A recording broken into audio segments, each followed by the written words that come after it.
Assalamualaikum warahmatullahi wabarakatuh. Saya Fitri Julianda dengan NIM 23101162200022. Di sini saya ingin memaparkan materi fonologi yang sudah dipresentasikan oleh kelompok 1 kemarin. Yang pertama yaitu pengertian fonologi.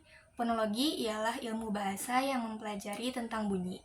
Bunyi yang dipelajari di sini ialah bunyi bahasa atau yang digunakan sebagai alat komunikasi manusia. Selanjutnya yaitu faktor pemerolehan fonologi.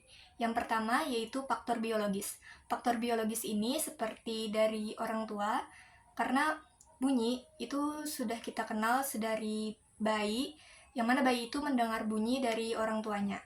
Kemudian yang kedua yaitu faktor lingkungan, seperti misalnya kita tinggal di suatu daerah yang menggunakan bahasa daerah, dan juga kita menggunakan bahasa Indonesia saat di lingkungan formal.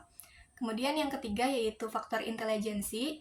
Ini merupakan faktor intelijen terkait otak manusia, seperti apabila seseorang memiliki orang tua yang berbeda kewarganegaraan, ia akan memperoleh fonologi dari bahasa Indonesia dan juga bahasa yang lainnya, misalnya bahasa asing.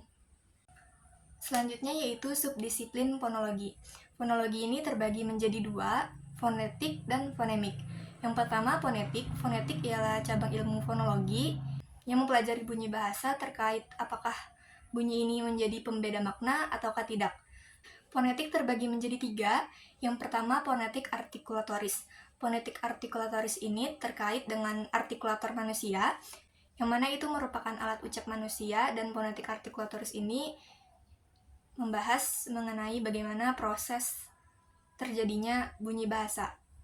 Yang kedua yaitu fonetik akustik. Fonetik akustik ini membahas mengenai bagaimana bunyi bahasa itu dikeluarkan, seperti adanya getaran udara atau frekuensi-frekuensi tertentu. Kemudian yang ketiga yaitu fonetik auditoris. Fonetik auditoris ini terkait mengenai audio, yang mana membahas mengenai bagaimana bunyi bahasa tersebut diterima oleh pendengar.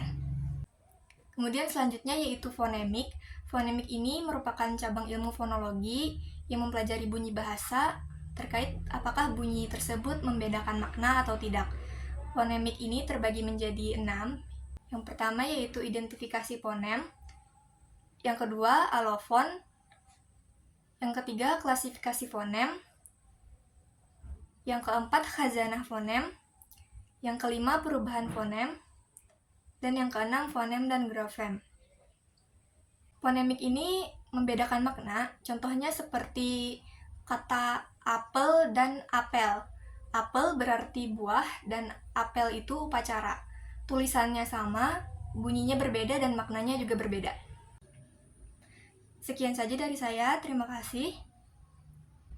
Wassalamualaikum warahmatullahi wabarakatuh.